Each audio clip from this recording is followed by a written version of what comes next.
Boa noite.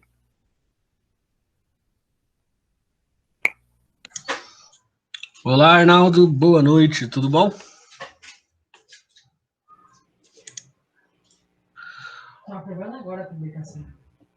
Boa noite, Juliana, também. Que bom que você está por aqui. Olá, boa noite. Quanto tempo, Ju? Como estão as coisas aí no estado? Olha, enlouquecedoras. Sofrendo com o povo do médio? É, por causa que a gente está em remoto, né? Uhum. Então, eu tô dando aula online. Eu tenho primeiro, segundo e terceiro, então eu dou aula 3 vezes por semana online. E atividade, reforço da atividade, recuperação da recuperação da recuperação. Tá assim. Nossa. Eita, um desafio. E só não são todos os alunos que fazem, só 50% de cada sala tá fazendo. Nossa. Complicado, né? Tá. E só cobrança. Isso eu tô acompanhando. As cobranças eu tô acompanhando por aqui também. Muita Tem cobrança. noção? Hoje eu tinha 3 ATPCs. Um do estado, um da diretoria e um da escola. Nossa. Tá assim. Eu achei que hoje vocês tinham só o ATPC da diretoria de ensino. Não, tem o do estado, que é pelo aplicativo, tem o da diretoria e o da escola também. Então, Nossa. hoje das 8 às 2 é só isso. A do aplicativo eu nunca vi, nunca nem entrei. Da diretoria eu tô acompanhando algumas. Hoje foi sobre. Eu vou usar o termo que não é correto. Sobre pessoas. Como é? Que se chama?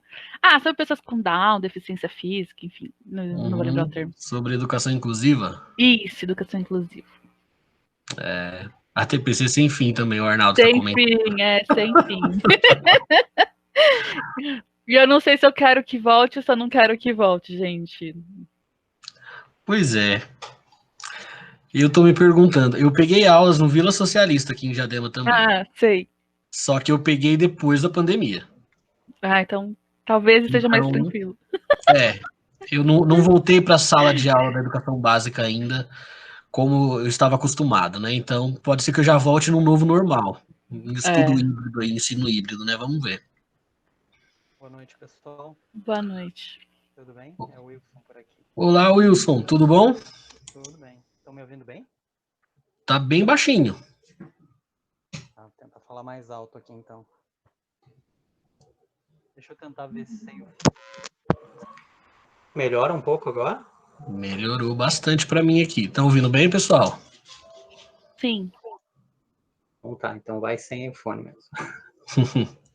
Wilson, o Arnaldo tá comentando aqui no chat, não sei se você pegou aqui antes dele mandar a mensagem, sobre o título da palestra, né? Quarentena sem fim, sem uma pergunta. Aí tem a TPC sem fim, quarentena sem fim, tudo sem fim.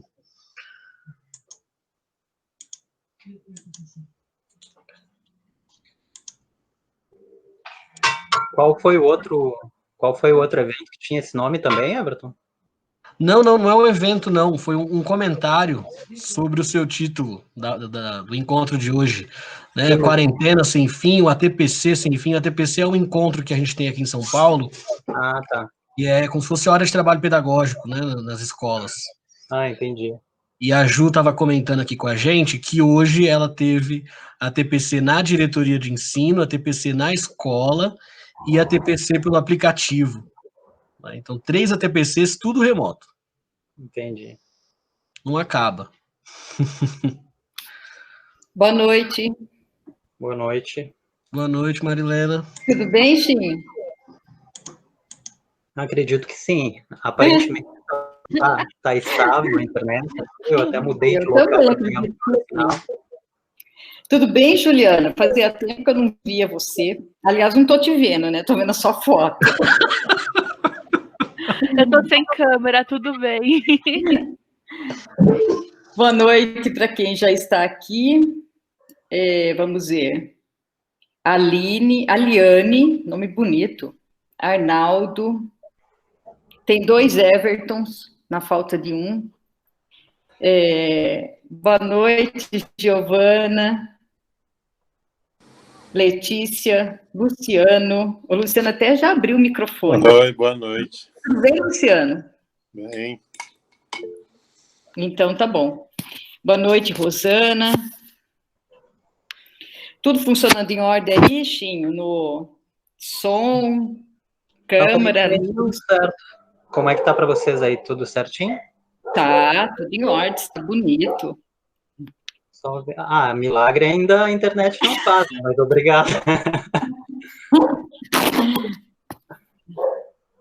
E aí, como vocês estão essa semana? Animados com a aprovação do Fundeb? Pelo menos uma notícia um pouquinho melhor, né? No meio de tantas. Sim, tantas ruins, né?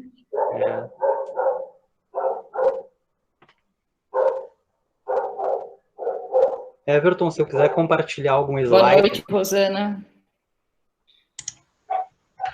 Pode compartilhar, Chinho. Aqui no cantinho da tela, tem 3 botõezinhos aqui onde você consegue subir a sua apresentação.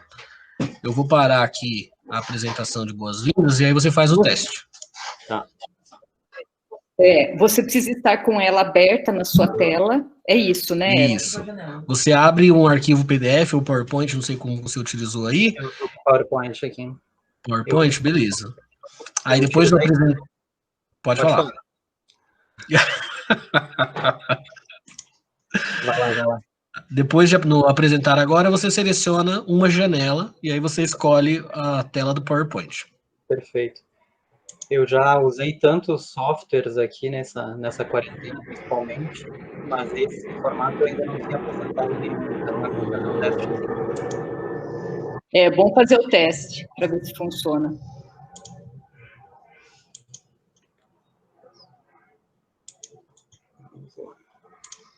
Boa noite, Rafael. Sara. Olá, pessoal, boa noite. Tudo bem, Rafael? Tudo tranquilo. Animado com a aprovação do Fundeb? Bastante. Mas bom. vamos ver agora a votação dos destaques, né? Esse que é o problema, é a hora deles colocarem os jabutis, né? Mas começamos bem, né? Porque podia ter sido mais... Podia ter sido pior, digamos assim, né? Podia ter sido reprovado e não foi. Devemos ver mais pela mensagem que foi passada, né? Foi um atropelo, né? Esse governo nefasto aí tentou fugir, mas não teve como, apanhou feio, né? Eu tinha minhas dúvidas que seria aprovado. Xinho, se não for, encaminha pro Everton e ele projeta. Boa noite, Luana. Ainda não chegou nada aqui, Chinho. Não apareceu. Agora que vai dar, eu acho. Agora foi. Beleza. Ó, Chinho, a tela que você selecionou aí para poder exibir foi a tela toda do seu computador. Então, nesse momento, nós estamos visualizando exatamente o que você está vendo. Seleciona o outro item, que é só a janela. José Guilherme, boa noite. Tudo bem, Zé? A Érica também chegando.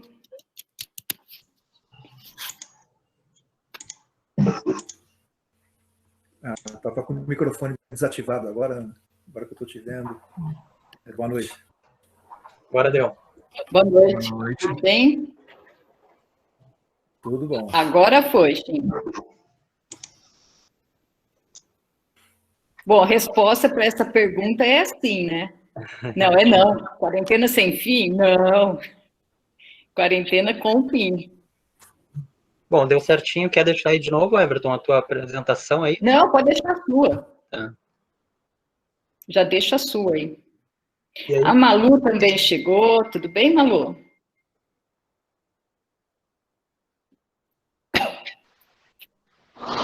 Boa noite, tudo bem? Vocês por aí? Boa noite, tudo bem também. A Carol.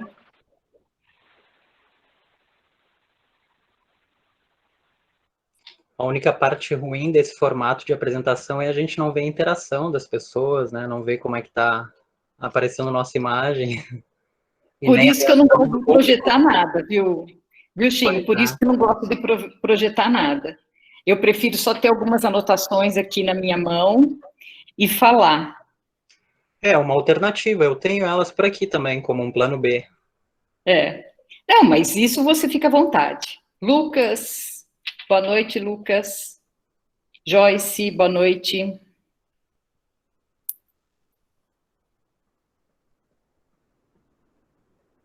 Tem alguém que está aqui que é a primeira vez hoje? Arnaldo, eu falei oi para você, né? Chegou o Antônio Gilbran, que é do primeiro termo. Eu já estou aprendendo algumas questões. A minha é a primeira, Marilena. Primeira vez? Carol, primeira vez, tá bom.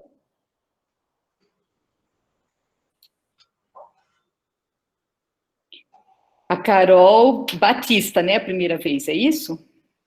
Isso, é a minha primeira vez e a Juliana falou que é a primeira vez dela também. Isso. É verdade, a primeira vez da Juliana também, tem razão. A gente tem alguém que é a primeira vez que é fora do estado de São Paulo? Tem o Chinho. Não, o Chinho já veio também, né? Ele já participou, não é a primeira vez.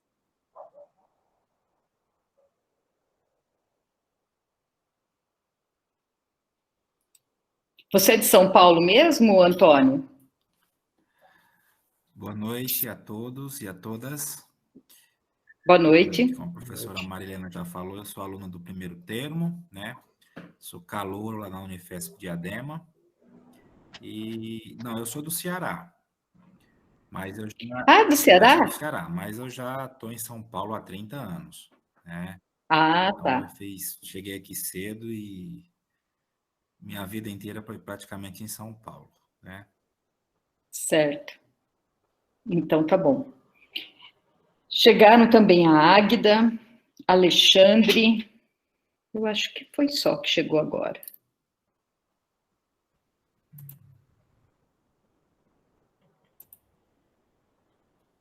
Juliane, como que estão as aulas remotas? Muito corrida? Muita correria? Para o Everton, que é muita cobrança, e eu dou aula para ensino médio, para o primeiro, segundo e terceiro ano, então assim, eu dou 3 aulas online por semana para os meus alunos, mas fora isso, a gente usa o Classroom, então tem atividade toda semana, só que só 50% da sala em média está funcionando, está fazendo as atividades, acessando, e eles reclamam que é online, então eu dou atividade, eu tenho que dar reforço, depois dar outra atividade de reforço, então eu acabo dando reforço, e muita cobrança por parte da diretoria, de relatório, que eu estava falando para eles, hoje a gente teve 3 ATPCs do governo, da diretoria e da escola, então foi das 8 às 2, então tá assim, eu não sei se eu quero que volte logo para acabar com essa... Eu estou trabalhando muito mais do que na escola, ou se eu quero que continue para eu não me infectar, entendeu? Eu não sei como que... Eu ainda não decidi o que é melhor. Certo. Olha, entrou também a Silena. Silena, é a primeira vez que você está participando, né? Silena?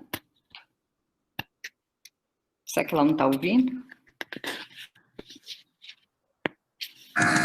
Boa noite, eu sou a Rosane, eu estou aqui escondidinha, porque eu testei positivo essa semana o Covid. Poxa vida!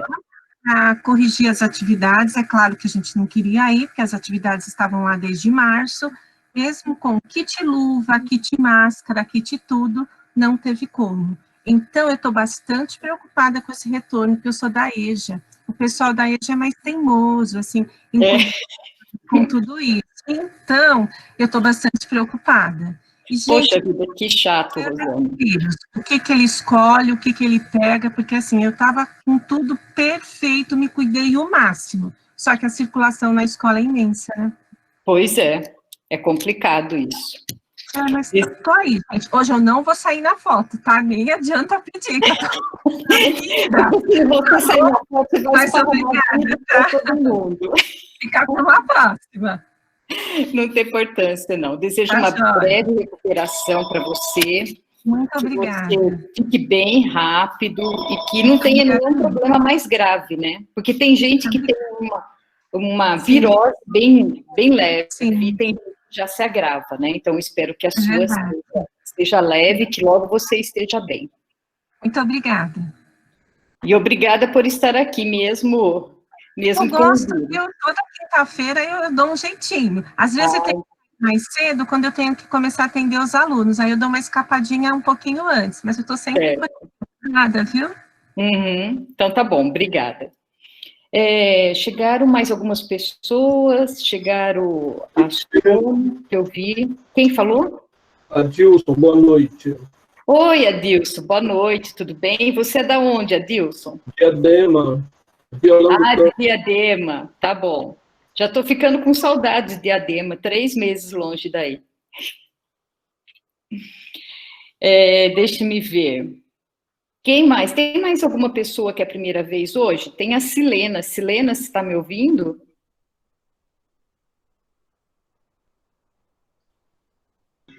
Sim, estou ouvindo. Tudo bem com você, Silena? Tudo bem, graças a Deus. Então tá bom. Gente, eu conheço essa menina desde quando ela nasceu. E a encontrei agora esses dias no Facebook. Ela morava em Rio Claro. Você está morando em São Paulo agora, né? Sim, mas na quarentena eu estou na casa dos meus pais aqui no interior. Ah, então você também está no interior. Eu também, estou em Piracicaba. Então a gente está pertinho. Você é professora, Silena? Sim. Ah, é? Sim, eu sou, na verdade, eu estou na educação infantil. Sei. Da rede municipal, particular, da onde? Não. Internacional. Eu trabalho numa escola internacional em São Paulo. Como que é? É uma escola... É britânica. Não, é britânica. Ela é 100% inglês. Poxa vida, que legal!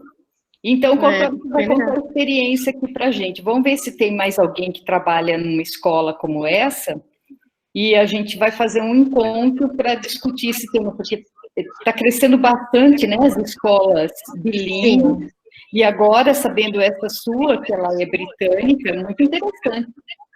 Se eu não me engano, normalmente são 10 internacionais no total. E não são brasileiras, são de fora. Tá. E como que é? Os seus alunos são internacionais também ou são brasileiros? Como que é? São. A maioria é de fora do Brasil. Nós temos coreano, chinês, alemão. Inglês só tem um, só. A maioria é da Coreia, é tudo asiático. A maioria deles, assim, teve um recentemente agora africano. Mas tem brasileiro também, mas mais de 50%. Tá, mas é minoria, né? Minoria. Onde a escola prefere, né? Onde fica essa escola em São Paulo, Helena? Em que bairro que fica essa escola? Fica na Chácara Flora. Tem duas, tem uma na Chácara Flora e a outra fica na Cidade Jardim. Tá, ok. Seja bem-vinda, Silena. Depois Obrigada. A gente vai conversar então sobre isso. Com certeza. Então tá bom. Everton, a gente pode iniciar? Olha, nós temos 3 inscritos nos últimos 2 minutos. Poxa, o pessoal continua acessando o site. Se quiser esperar mais um pouquinho, senão podemos começar. Não, a gente espera mais uns 2 minutinhos. Tudo bem. Vamos ver aqui quem está pela primeira vez. A Juliana já falou. Carolina Batista, que é a primeira vez. O que você anda fazendo da vida? Você anda dando aula onde? Boa noite a todos. Atualmente eu sou professora auxiliar da Escola Vilari. Ainda estou lá desde 2018. Me formei na faculdade e continuei lá. Ok, que bom. E você é auxiliar de que nível, de que turma? Fundamental 1. Eu estou atualmente com o 5º ano. Que integral, gostoso. Principalmente. Bem gostoso, eu gosto deles. Eu acho que é uma idade gostosa essa. Ainda mais que é nessa fase de transição, né? Eles estão tudo assim querendo saber o que vai acontecer depois, é uma expectativa enorme. Sim, com certeza. Eu só fico triste, né, porque era o último ano deles no Fundamental 1 e acabou tendo toda essa pandemia, toda essa situação, então para eles acabou sendo um pouco diferente, né, esse último ano do Fundamental. Sim. Mas, e as coisas vão se superando. E aí a gente já tem os encontros online e a saudade só aumenta, né? Sem dúvida, ainda mais que você sabe que é o último ano, né? Sim, exatamente. Legal, Carol, fico contente que você está lá. O Arnaldo escreveu que ele já fez um concurso lá na Vilari, mas que não foi aprovado, não passou. É frustrante essas coisas, né, Ló? O Everton tá dando risada, viu, Arnaldo? Eu dei risada, Arnaldo, porque você ainda foi mais longe do que eu, você concluiu o processo seletivo. Eu agendei a conversa inicial, fiz, depois na segunda etapa, eu fiquei com tanto receio e com medo, sei lá o que estava acontecendo, que eu furei, tive que desmarcar. Né? Então, olha que feio. Mas você seguiu o processo seletivo inteiro. Com medo de ser reprovado, decidiu ser reprovado logo. É mais fácil mesmo me reprovar, né? Foi na época da faculdade, eu tava para fazer a prova lá para ser um professor auxiliar também, acho que seria o mesmo caso aí da Carolina. E aí eu fiz a prova teórica primeiro, passei na prova teórica, aí reprovei na prova prática. Olha só que belo professor. Eu também tá no começo, né? Mas, enfim, tudo que acontece. Faz parte, né? Faz parte. Essa semana eu contei para a Luana uma experiência que eu tive uma vez na Unifesp, porque as federais, elas são muito chatas com essa questão de edital. Quem estudou na Unifesp ou está estudando sabe disso. Você que está chegando, Antônio, vai prestando bem atenção a essas coisas, regulamento, regimento, edital, é assim, terrível, burocracia em primeiro lugar. E agora a gente teve um processo seletivo, né, da pós-graduação, e várias pessoas tiveram a inscrição indeferida porque não entregaram o documento na ordem que falava no edital. Vocês já viram um absurdo igual esse? É demais, né? Mas só para vocês terem uma ideia como é essa coisa de edital. E daí eu estava compartilhando com a Luana que quando eu prestei um concurso na Unifesp no campus de Guarulhos, foi na área de educação infantil. E eu fui para lá muito segura, porque era uma área que eu estava trabalhando há muitos anos. Tinha uma prova escrita, a gente tinha 4 horas para fazer a prova escrita, fiz a prova, saí de lá, tendo certeza que eu ia ser aprovada, né? E a resposta foi de manhã, a prova saía no final da tarde, no dia seguinte eram as entrevistas. Quando chega no final da tarde, né, tinha uma pessoa que era de lá, que eu fiquei conhecendo na hora, ela ficou de olhar a lista e depois me dá a resposta, eu entrava em contato com ela. Eu ligo para a pessoa fala assim, ninguém foi aprovado. Falei, nossa, o que é isso? Ninguém foi aprovado, nem eu tinha certeza que eu ia ser aprovada, né? Entrei com recurso, sabem qual foi a resposta do recurso? Foi a seguinte, podia escrever até 10 páginas, prova era à mão, né? Eu escrevi 13.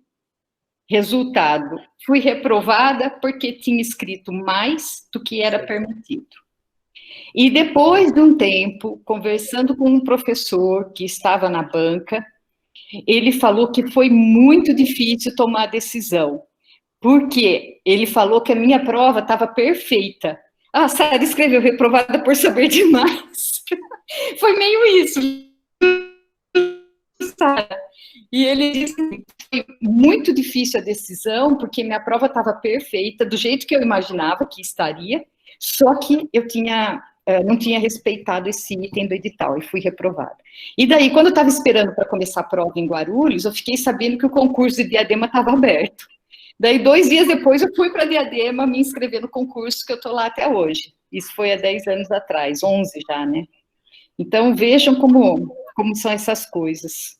Daí a gente aprende a ler vírgula por vírgula. Bom, vamos lá, então. Pessoal que chegou depois, boa noite para todo mundo. Vi várias pessoas que foram chegando aí. Não vou falar nome de ninguém agora, porque senão corro o risco de esquecer alguém. Todos são bem-vindos. Obrigada pela participação. Hoje nós temos um convidado de fora da Unifesp, ele mora no sul do país, ele vai poder se apresentar melhor, que eu acho que fica mais interessante. Wilson Chinho, é um prazer ter você aqui conosco, seja bem-vindo, obrigada pela sua colaboração e fique à vontade para sua fala. Bom, muito obrigado. Vou deixar para agradecer ao final todo mundo que tem dado suporte até agora. Como a professora falou, meu nome é Wilson, meu apelido é Chinho. Como eu trabalho com música também, acabou se tornando essa coisa de nome artístico, virou o Chinho Montenegro, que é a minha cidade natal, Montenegro, no Rio Grande do Sul, onde eu me encontro nesse momento por conta da pandemia, mas faz 7 anos que eu moro em Florianópolis, como vocês vão perceber pela minha apresentação aqui.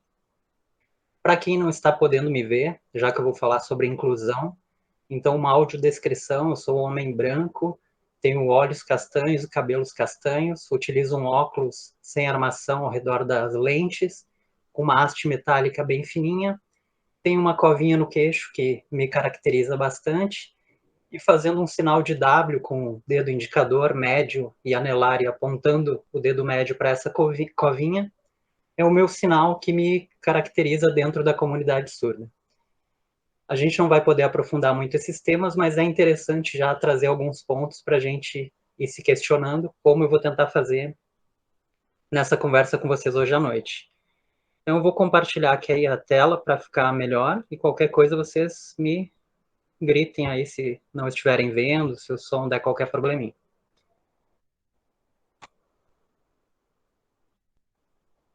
Estão conseguindo visualizar aí? Sim. Tá, perfeito. Sim. Vou tentar só ampliar aqui.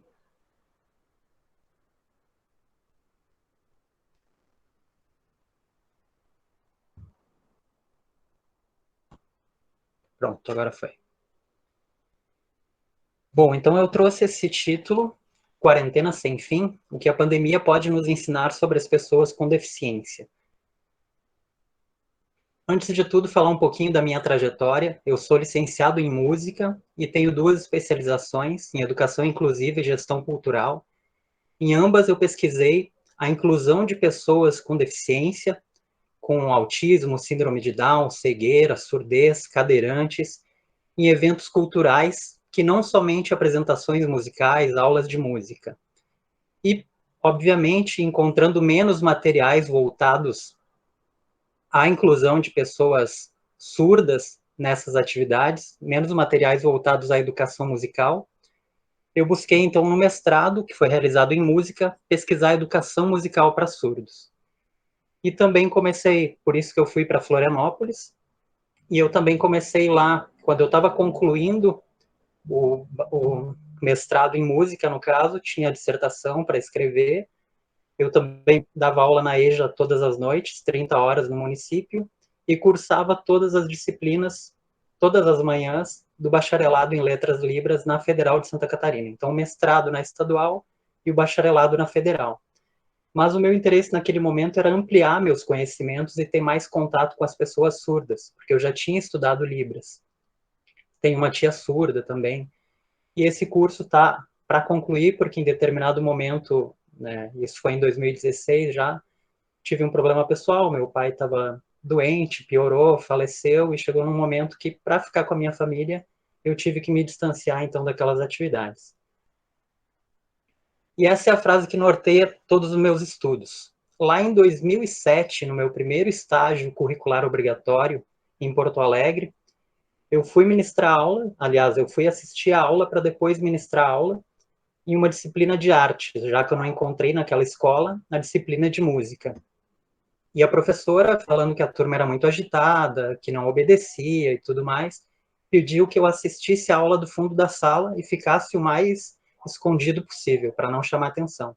Eu fiz isso, e quando tocou o sinal para o intervalo, eu percebi que todo mundo saiu correndo, e uma aluna se deslocou até uma outra classe, e aí que eu vi que tinha um aluno debruçado na classe, literalmente babando.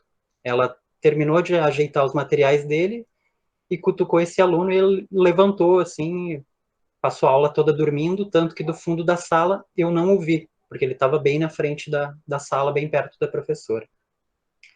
E aí, nesse deslocamento do fundo da sala até a professora, eu devo ter feito uma cara de muito surpreso, né, apavorado, que a professora olhou para mim e disse essa frase: esse aí é sempre assim, mas com essa história de inclusão não dá para deixar de lado, né?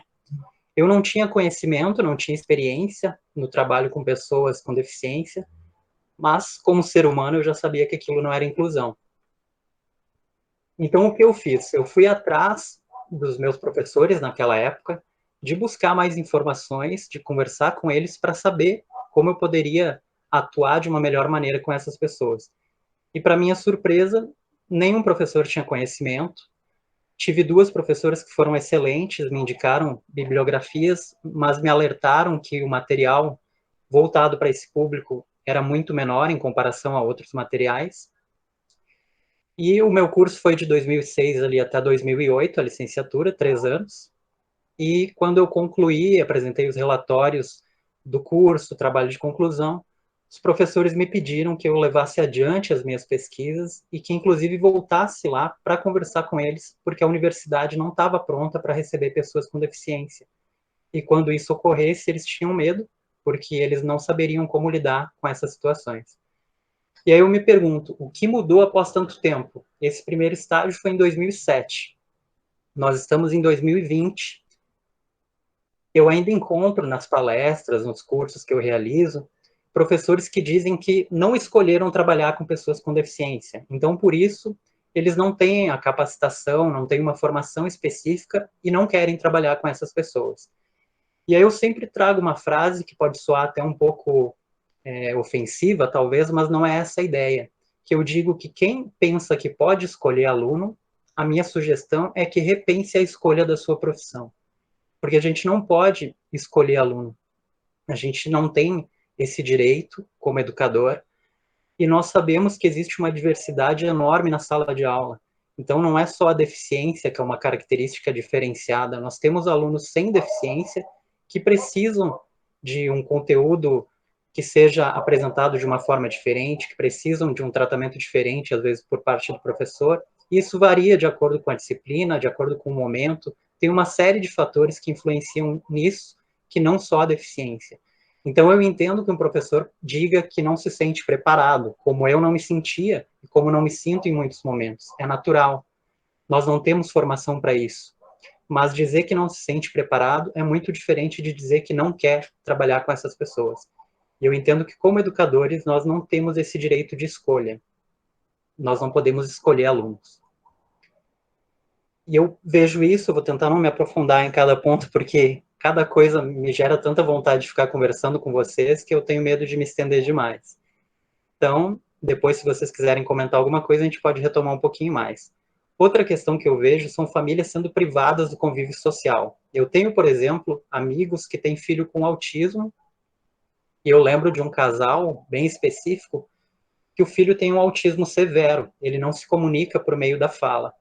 Então, eles não podem ir, por exemplo, para um restaurante, porque em determinado momento ele sente sono, cansaço, a forma dele de demonstrar, já que ele não consegue verbalizar, é através de irritação, de condutas muito típicas dele.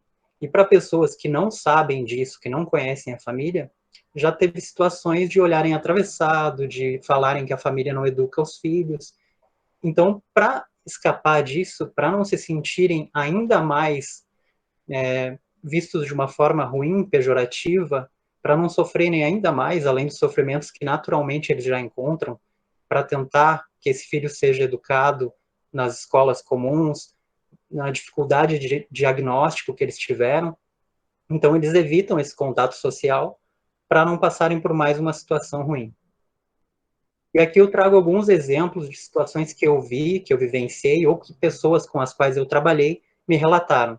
Essa é uma delas, para a gente pensar, então, como a gente está atuando como educadores e como realmente existe a exclusão e muitas vezes nós nem nos damos conta. Esse caso é de um aluno que ele chegou no colégio para a aula dele normalmente e foi parado na porta e foi direcionado para outra sala, que naquela semana, naquele dia, a escola estava tendo alguma atividade diferente e resolveu reunir algumas turmas. E nesse dia resolveram passar um filme. Ele entrou na sala, sentou e começou a assistir o filme. viu que não tinha legenda, pediu que então eles colocassem a legenda. Como era um filme nacional, as professoras falaram que não tinha legenda e pediram que ele sentasse de novo e ficasse prestando atenção. Ele pediu para sair da sala porque ele não teria como participar, como ficar a par do que estava acontecendo no filme sem ter uma legenda, sem ter intérprete. Não deixaram. O que ele fez? Ele tirou o caderno, então, e como ele gostava de desenhar, começou a desenhar na classe dele, sem incomodar ninguém. Pediram que ele parasse e que prestasse atenção no filme, porque senão os outros também iam querer fazer outras atividades. Ele, obviamente, ficou chateado e tudo mais. Resumindo a história, ele foi levado para a sala da diretora por mau comportamento, como se ele não tivesse se comportado naquela aula. Então, infelizmente, a gente ainda vivencia essas situações e, por vezes, os professores nem se dão conta que eles poderiam tentar pensar uma forma de uma atividade que aquele aluno também participasse. Ninguém se questionou como ele estava se sentindo naquele momento. E ele não teve um mau comportamento, ele só não conseguiu participar da aula. Eu lembro de um outro caso também no bacharelado em Letras Libras, onde a professora pediu que nós fizéssemos pesquisas sobre o atendimento em locais públicos. E eu me direcionei a um cartório, depois enviei um questionário para eles, e eles me responderam. E um responsável por um dos cartórios me chamou muito a atenção com as respostas, e uma delas era se eles se sentiam à vontade, se eles estavam preparados, se a equipe e o local estava preparado para atender pessoas com deficiência, no caso, pessoas surdas.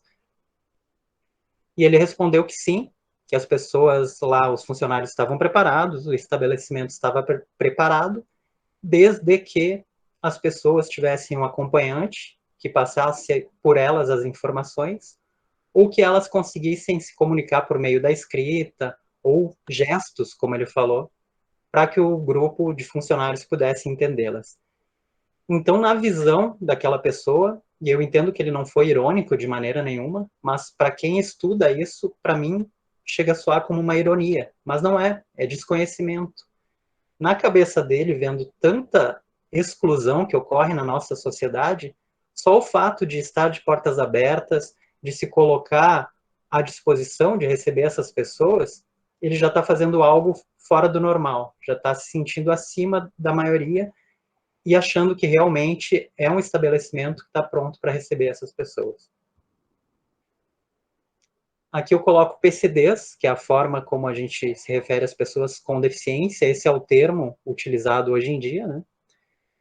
Pessoas fora do mercado de trabalho. E eu lembro de 2 casos de profissionais cegos. Um de um grupo que eu participo, como esse aqui, que me relatou há poucos dias que ele fez, pouco antes de começar a pandemia, uma seleção, ele trabalha com tecnologias, e ele fez todo um processo seletivo à distância, já que ele não atua, ele não mora na mesma cidade onde ele iria atuar.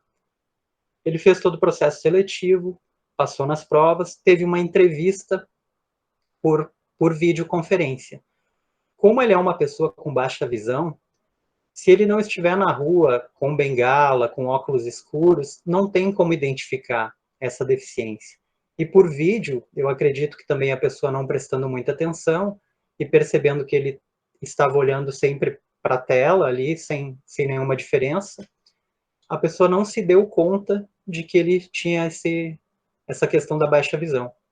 E aí encaminharam para ele um e-mail dizendo para ele se deslocar até a empresa em determinado dia, para conversar, então, com eles e iniciar os trabalhos, fazer todos os trâmites legais para ser contratado pela empresa.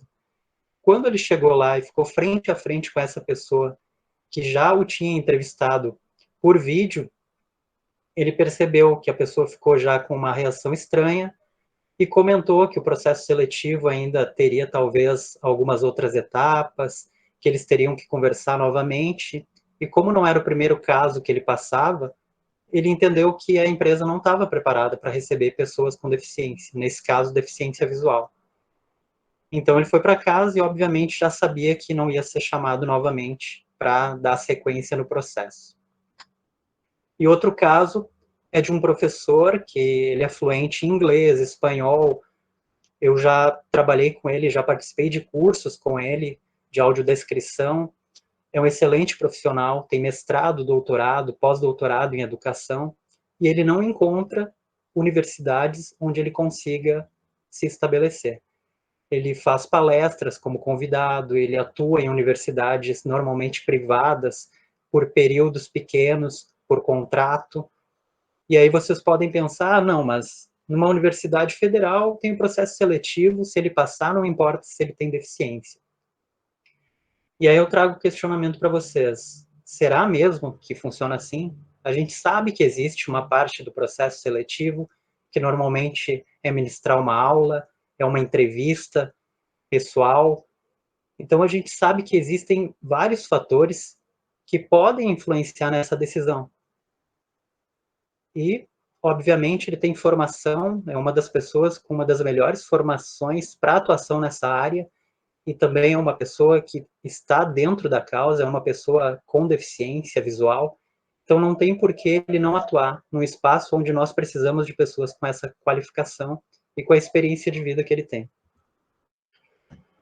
E aí eu trago também uma situação de uma empresa aqui no Rio Grande do Sul, onde em 2016, uma amiga minha que trabalha no RH, nos recursos humanos dessa empresa, entrou em contato comigo por e-mail, porque ela tinha visto nas redes sociais que eu tinha vínculo com pessoas cegas, surdas. Eu faço alguns trabalhos que às vezes eu posto correndo como guia de pessoas cegas, participando de eventos de audiodescrição, de língua brasileira de sinais, grupos de autismo, síndrome de Down. Então, ela pensou que poderia falar comigo e eu poderia indicar alguma instituição daqui para que eles fizessem um curso para essa empresa, porque naquele momento eles queriam contratar alguém com deficiência e eles estavam pensando prioritariamente em pessoas com deficiência auditiva. Eu indiquei algumas instituições, essa pessoa entrou em contato e antes de ela procurar essas instituições, eu alertei para que ela cuidasse de algumas questões. Por exemplo, se a instituição disser, nós temos aqui o curso de linguagem brasileira de sinais, pula fora, que é uma instituição que não sabe do que está falando, porque o certo é língua e não linguagem. Se eles chamarem os surdos de mudos, sai fora, porque eles não sabem, não conhecem a cultura surda. As pessoas não são mudas, elas são surdas. Então eu dei uma série de dicas para ela, para que ela se alertasse, se atentasse, para não pegar uma instituição que estivesse apenas vendo um nicho de mercado, uma possibilidade de fechar um contrato com uma empresa grande e que não realizasse um trabalho bom. Uns 15 dias depois, ela entrou em contato comigo novamente, dizendo que eles queriam que eu fizesse um curso, porque ela entrou em contato com as empresas, me mostrou, inclusive, algumas propostas de cursos, e eles não gostaram de nenhuma, não sentiram firmeza em nenhuma dessas empresas. E aí eu realizei com eles um trabalho onde eu trazia alguns conteúdos, disponibilizava alguns conteúdos online, com um professor amigo meu, especialista em educação de surdos, e eu falava da cultura surda e falava também de outras questões, de outras características que eles poderiam encontrar e de funcionários com essas características que eles poderiam agregar, então, à empresa, como pessoas cegas, cadeirantes, tudo que eles poderiam fazer para se tornarem, então, uma empresa mais inclusiva nesse sentido. E aqui tem uma fala que eu trago, que é nada sobre nós, sem nós, que é uma fala das pessoas com deficiência, ultimamente tem sido pronunciada muito mais, porque tem crescido essa visibilidade acerca das pessoas com deficiência. Só que essa fala, às vezes, é utilizada um pouquinho fora de contexto. E aí eu trago o nosso papel de educadores, e eu já volto nessa fala, para que a gente possa pensar um pouquinho mais nisso. E aí eu trouxe dentro do grupo a sugestão do livro A Cruel Pedagogia do Vírus, do Boaventura Souza Santos, onde ele se refere aos intelectuais, e eu coloco intelectuais entre aspas, porque eu acho que é uma forma já de elitizar ainda mais a academia, e eu não vejo diferença nenhuma em pessoas como nós, que estão aqui dialogando, e outras pessoas da sociedade que muitas vezes não estão tendo esse debate porque não tiveram acesso a esse conteúdo. Eu acho que essa forma de chamar pessoas que estão no meio acadêmico, ou escritores, artistas, de intelectuais, é uma forma de ainda mais elitizar uma função, uma situação, que deveria ser acessível a todos, né? Todos têm direito, têm a possibilidade de pensar sobre vários assuntos, sobre todos os assuntos.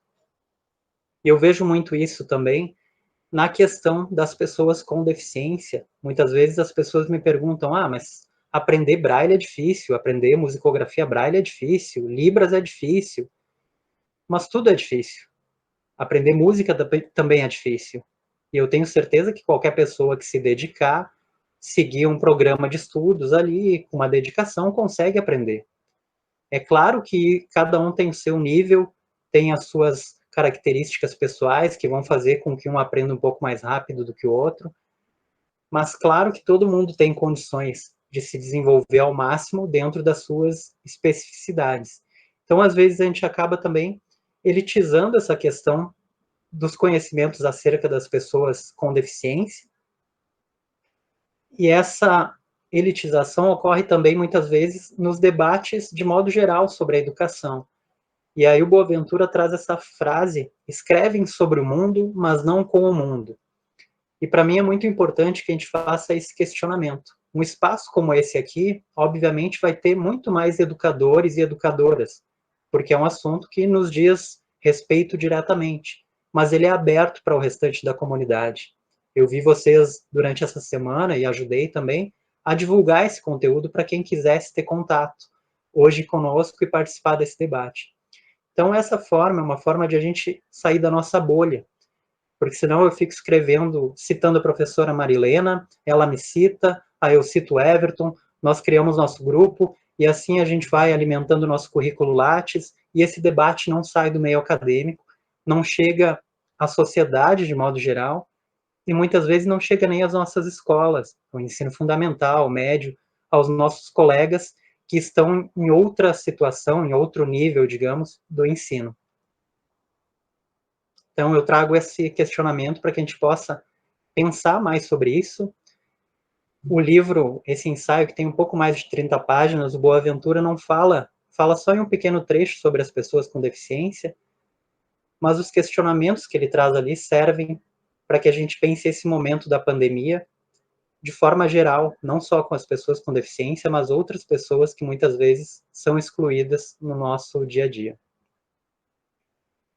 E aí eu trago, então, aquela fala de antes, do nada sobre nós sem nós, porque eu já vi professores falando, mas tem a questão do lugar de fala. Eu não sou uma pessoa negra, então eu não posso falar pelos negros. Eu não sou uma pessoa com deficiência, então eu não posso falar pelas pessoas com deficiência.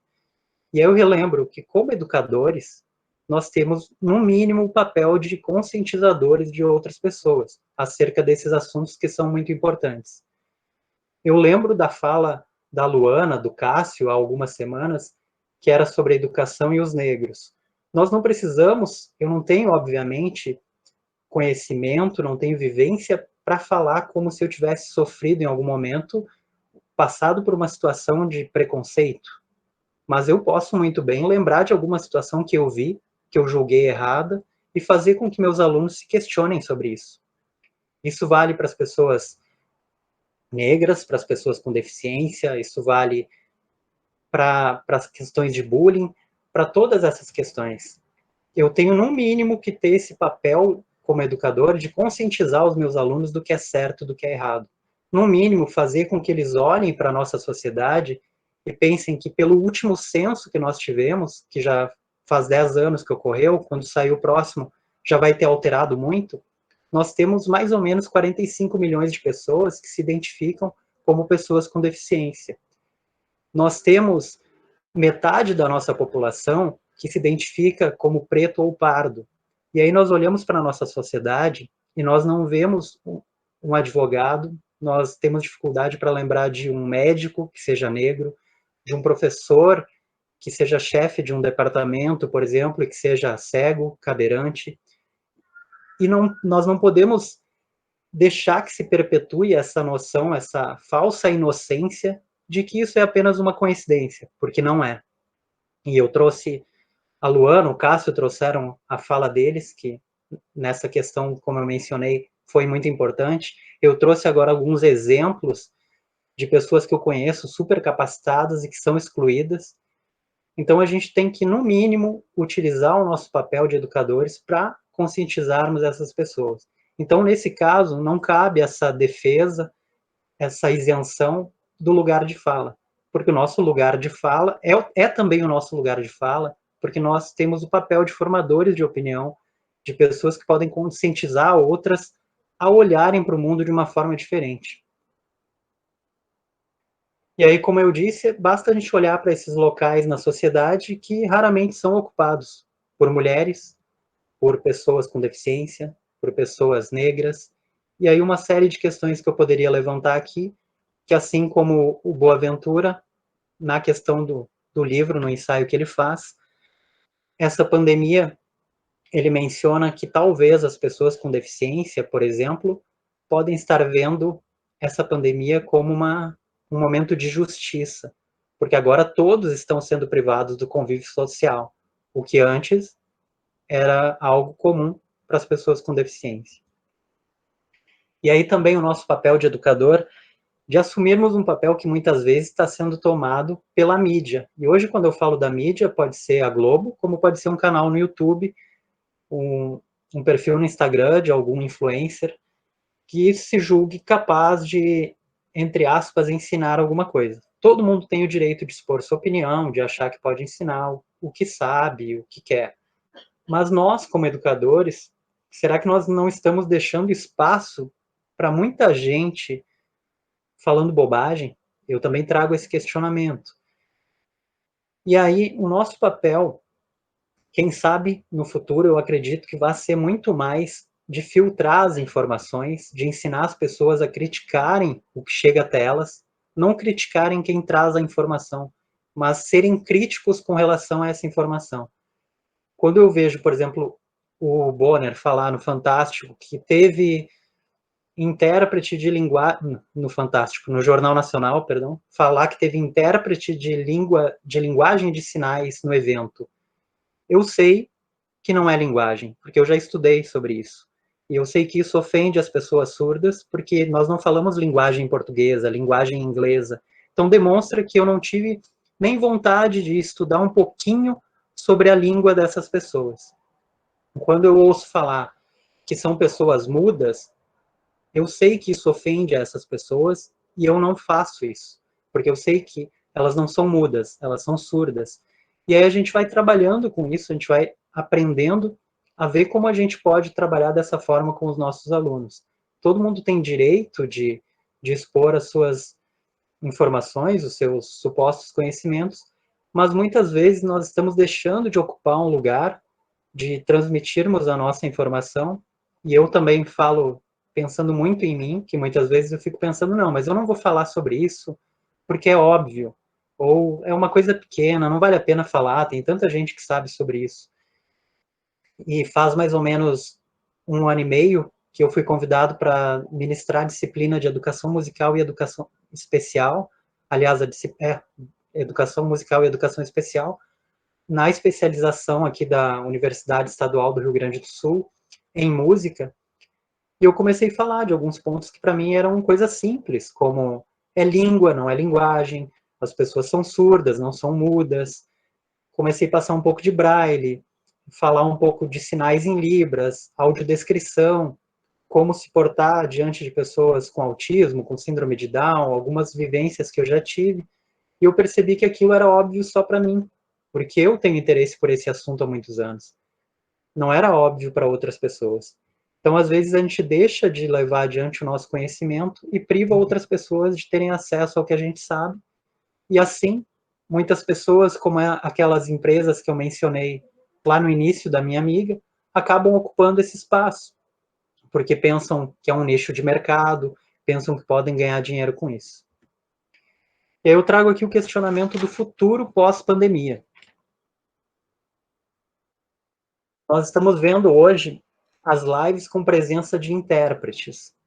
E no futuro, quando nós sairmos dessa situação que nós estamos agora, será que essas lives vão continuar tendo a presença de intérpretes?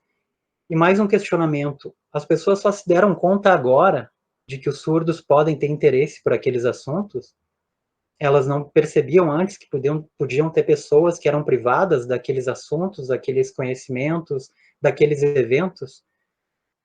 elas decidiam pelos surdos, que os surdos não tinham interesse em assistir um show de música, por exemplo.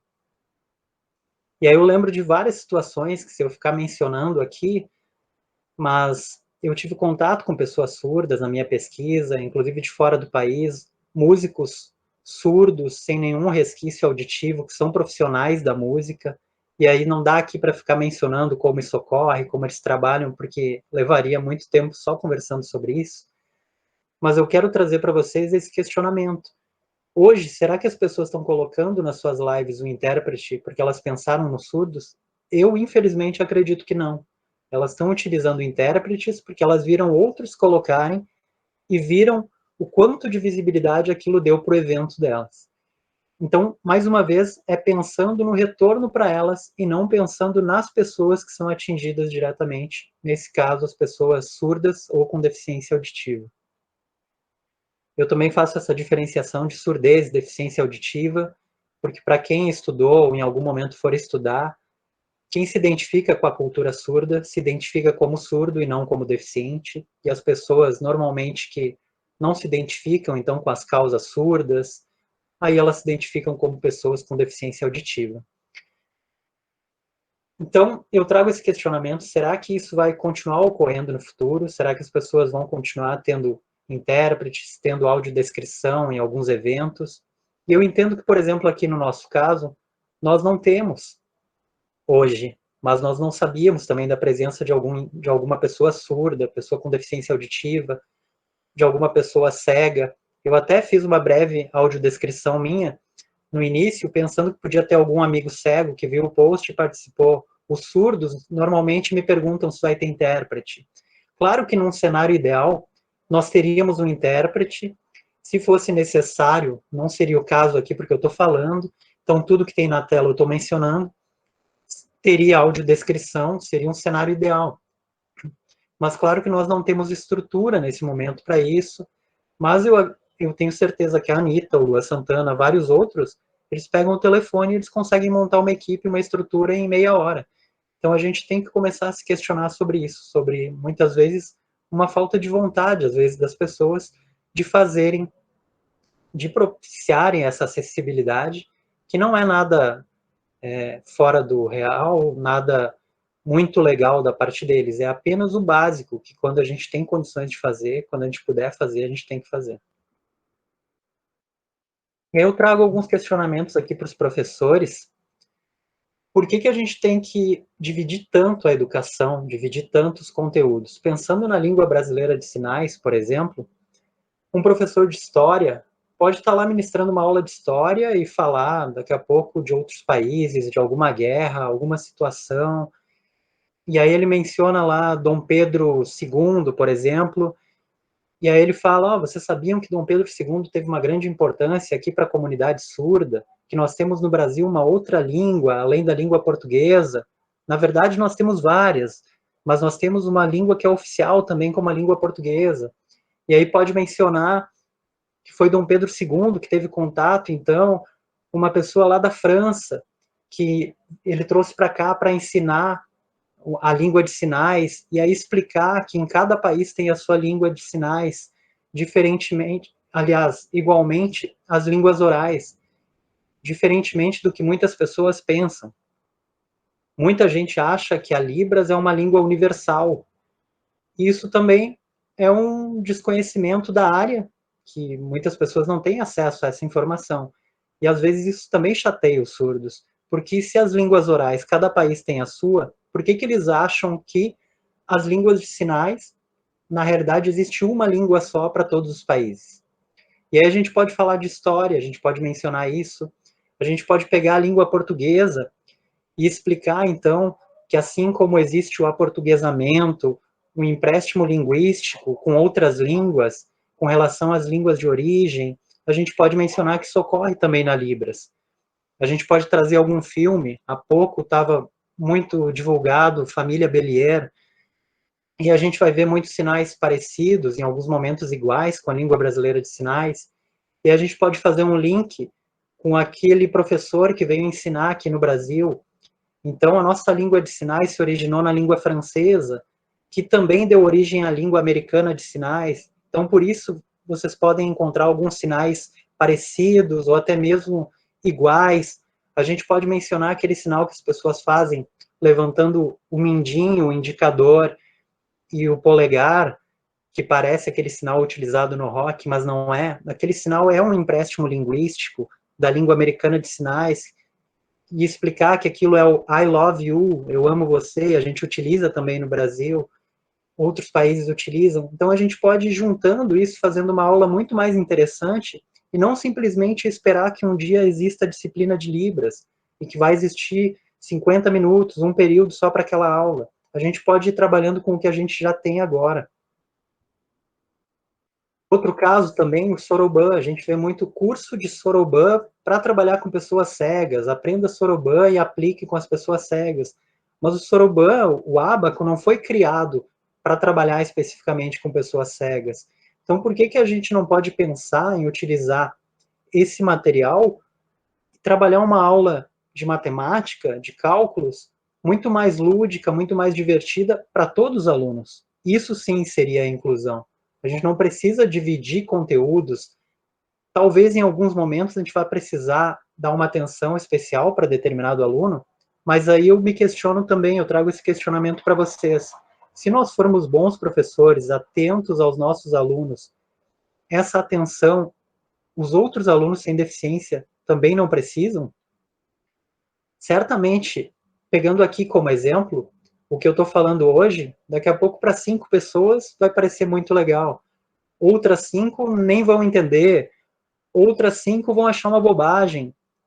Não depende unicamente dos conteúdos. Cada pessoa tem a sua forma de perceber, de compreender, a sua forma de aprender. E se nós pensarmos numa aula que seja mais dinâmica, que pense em todos os alunos, os conteúdos, como cada um vai poder se beneficiar daqueles conteúdos, a Libras pode ser utilizada por todos, o Soroban pode ser utilizado em todos os momentos.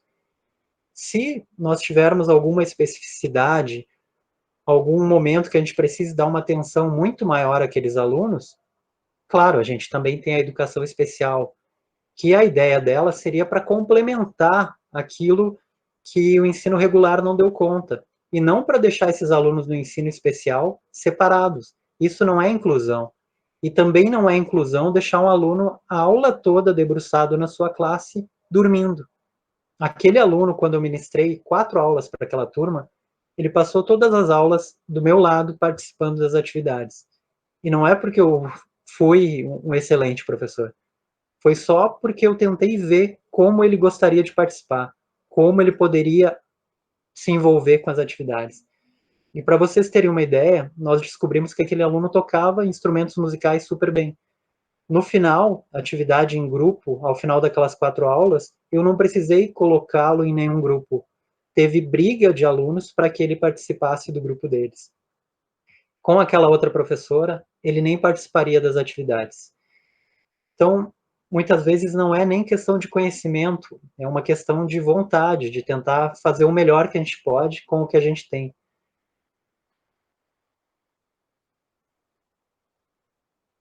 E aí eu trago para encerrar aqui uma questão que, para mim, é um incômodo sempre, que é nós termos que falar, e muitas vezes até nos apresentarmos como professor e pesquisador. Eu acredito que possa existir, obviamente, pesquisador que não seja professor, que não quer ensinar nada, que não trabalhe com educação, mas eu não acredito em professor que não seja pesquisador. No mínimo, não pode ser um bom profissional, na minha visão. Vocês podem discordar totalmente, mas para mim, um bom profissional, um bom professor, ele é um eterno pesquisador. A gente não tem como parar de ir atrás de informações, de conhecimento. Nós não somos perfeitos, nós erramos. Aqui nessa fala, várias vezes tem coisas que eu queria ter falado de outra forma, depois eu vou me dar conta, coisas que talvez eu esqueci de falar. Mas a gente tem que estar sempre se questionando, sempre tentando evoluir, sempre tentando ir atrás de aprender mais e de aprender como levar esse conteúdo de uma forma que ele sirva para o máximo de pessoas, para o máximo de alunos com os quais nós vamos ter contato. Então eu trago esse questionamento para que a gente possa tentar trabalhar e atuar num futuro pós-pandemia sendo professor obviamente, pesquisador, sem precisar diferenciar isso. E na parte da inclusão, da educação inclusiva, da educação especial, como eu disse, chega a ser difícil tentar não falar tanto, porque são assuntos que me geram muito interesse, assuntos sobre os quais eu pesquiso diariamente, estou sempre me envolvendo. Me coloco à disposição, se alguém quiser conversar, trocar ideias, escrever trabalhos juntos. Quando passar também tudo isso, eu pretendo publicar livros na área, quero ter contato direto com as pessoas, porque eu também estou fazendo esse julgamento de me questionar se o pouco que eu sei não está fazendo falta para alguém em algum lugar. Então, que eu tenho que me colocar em exposição também, para tentar ajudar com o pouco que eu sei, com o pouco que eu pesquisei e vivenciei até agora. Porque muitas vezes o que é óbvio para mim, como eu disse, não é óbvio para outros, e a gente vai dialogando, vai percebendo isso, no contato, como agora, nesse momento. Eu espero que tenha servido para vocês de alguma forma. Eu deixo aqui os meus contatos, esse é o meu nome completo, então vocês podem me encontrar no Facebook, no Instagram, pelo @chinmontenegro. Vocês encontram também páginas que são mais voltadas para literatura e música, que são coisas que eu realizo, além da parte da educação inclusiva. E tem 2 projetos que eu tenho. Um é o Libras para Ouvintes, que começou lá com aquela necessidade daquela empresa. Hoje tem mais de 45 mil pessoas no Facebook e mais ou menos 6 mil pessoas no Instagram, que é um projeto onde tem umas aulas do meu amigo professor surdo, falando da Libras, que eu tentei, então, colocar um professor surdo, dar esse lugar de fala dele, né, para que ele pudesse ensinar, então, o que ele sabe. E eu complemento explicando como eu também estudei Libras, como eu procurei me desenvolver, falando da cultura surda. Eu também tenho tios surdos. E a Escola de Educadores, que é um projeto que eu iniciei há pouco, onde eu pretendo aparecer um pouquinho mais também, trazendo conteúdos de inclusão, autismo, síndrome de Down, cegueira, surdez, e outros conteúdos também que podem servir para professores, como a escrita, como livros que podem ser úteis, tentando ajudar, então, com o pouco que eu sei, com o que eu estudei até hoje, com os aprendizados que eu tive, tanto na parte de leitura, de fazer cursos, formações, como nas vivências, que eu acho que é o que eu posso colaborar muito mais com as vivências que eu tive. E para vocês terem uma ideia sobre essas vivências que eu falo, de ter aprendido muito mais com isso, eu tenho uma tia surda, e eu poderia contar uma história bonitinha, dizendo que eu aprendi Libras para me comunicar melhor com ela. Mas isso seria uma mentira, porque a minha tia, ela perdeu a audição quando era criança, e ela já era oralizada, ela já se expressava pela fala. Então, ninguém da minha família sabia Libras, e eu nem sabia da existência da Libras. Eu fui muito depois compreender que existia aquela língua, e fui tentar contato com a minha tia para saber se ela sabia aquela língua, porque eu nunca tinha visto ela utilizando Libras. Então, muitas vezes, como eu falei, o que parece óbvio, é óbvio para quem está com um olhar mais atento, é óbvio para quem está se aprofundando naquelas questões. Então, eu espero, de alguma forma, ter contribuído com vocês com o que é, hoje, um pouquinho mais óbvio para mim. E me coloco à disposição para que a gente possa conversar, possa escrever juntos, possa ter mais trocas como essa. Agradeço ao Everton pelo suporte, a Giovana, a professora Marilena pelo convite, e espero que tenha sido útil para vocês. Obrigado, e abro então para quem quiser comentar alguma coisa. Chinho, muito obrigada pela sua fala, gostei demais de várias questões que você apresentou e provocou, mas eu não vou fazer nenhum comentário agora. Eu até já fiz alguns comentários aqui no chat, porque eu não fui aguentando. Eu não vi o chat, né, então ficou... Não precisa ver, fique tranquilo. Vou acompanhar. Mas eu queria abrir para que o pessoal fale, fique à vontade, quem quiser se inscrever, ou quem quiser abrir o microfone, fique à vontade. Se vocês quiserem abrir a câmera também. Como foi a frase aqui que ele falou, né? Nós não estamos escrevendo para o mundo, nós estamos escrevendo com o mundo. Por isso que a fala está aberta para todo mundo. Quem vai ser o primeiro aí? Professora? Pode falar, Luana. Eu não vou abrir a câmera, porque não vou abrir a câmera. Tá bom, tudo bem. Eu gostaria primeiro de parabenizar o Chinho, porque ele foi super, super gentil depois da palestra, né, que nós fizemos, do webinar. Ele veio falar comigo, nós conversamos um pouco, e dizendo que parabéns, não tinha por que ficar nervoso, você foi excepcional, né, foi muito bom e trouxe várias reflexões. E eu queria fazer uma provocação também, um pouco respondendo o que ele falou em relação ao lugar de fala. Eu digo que eu não concordo tanto com essa frase, né? E eu sei que muitas pessoas vão me questionar, ué, mas foi uma mulher negra que falou, pois é, né? Eu tenho as minhas questões, porque eu acho que isso reforça muito uma ambiguidade da discussão, né? Da forma que a gente trata certas questões. A gente não pode fazer o que sempre foi feito, tanto com a questão dos negros, quanto com a questão das pessoas com, né, alguma deficiência, porque quando você fala que só a pessoa pode falar, sim, há uma diferença de falar sobre e falar de, que eu gosto sempre de pontuar, né? Isso não impede que as pessoas falem, a gente só precisa entender o que é falar sobre e o que é falar de, não que as outras pessoas não possam. E essa questão da ambiguidade é que você sempre vai se distanciando da situação real, e aí você fala, como eu não sou negro, como eu não tenho uma dificuldade, eu não convivo, eu não preciso falar sobre inclusão, eu não preciso falar sobre indígenas, eu não preciso falar sobre a questão do negro. Então, é muito isso que a gente tem que tomar cuidado, por isso que eu falo que essa questão do lugar de fala tem que ser refletida, porque isso pode virar muleta, sim, e pode reforçar para que certas discussões não sejam abordadas, né? Então, eu concordo com o que você falou, e, assim, não se preocupe, não é uma questão de ter lugar de fala, mas saber como é que você vai abordar essas questões. E ontem, até, eu assisti um documentário, que eu super indico, é um documentário chamado Blue Eyed, sobre uma pedagoga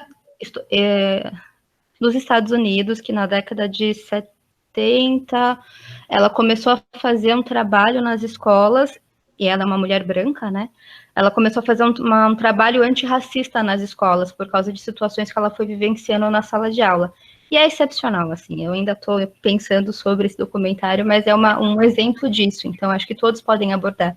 E outro exemplo, eu tenho uma amiga que fez pós comigo, e ela tem um trabalho incrível de inclusão no estado, aqui em São Paulo, com crianças, e eu lembro que ela sempre me falou, eu não trato eles como diferentes, eu trato eles para eles verem que eles são capazes. Enquanto todos os meus colegas querem excluir eles da escola, tanto que ela formou uma sala só de inclusão numa escola pública, porque todo mundo mandava para ela, falavam que eram os problemas, entre aspas, né?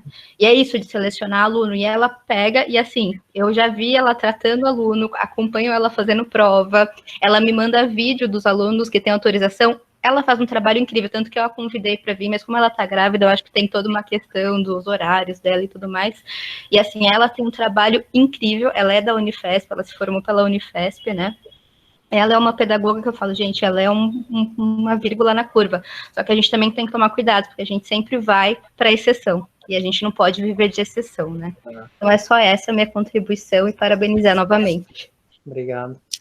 Luana, sobre a questão da ansiedade de falar aqui para vocês, é porque vai bem ao encontro do que eu mencionei de, às vezes, ficar, não, mas isso é simples, é algo básico, mas é simples como um determinado assunto no qual tu te aprofundou é simples para ti, né? Então eu estou repensando muito isso, pensando no espaço que a gente tem que ocupar, como eu falei, para não deixar outras pessoas, muitas vezes, entre aspas, educando, porque tem milhares de seguidores, aí a pessoa é vista como um bom profissional, e na verdade não é só uma pessoa que tem um monte de gente seguindo ela, por algum motivo, por investimento financeiro nas redes sociais, por uma série de fatores. Também falando sobre isso, os perfis que eu mencionei ali, os trabalhos, os projetos, eles estão um pouquinho parados, mas eu vou voltar a movimentá-los a partir também de hoje, que eu estou vendo bastante interesse do pessoal. Agradeço os comentários aqui.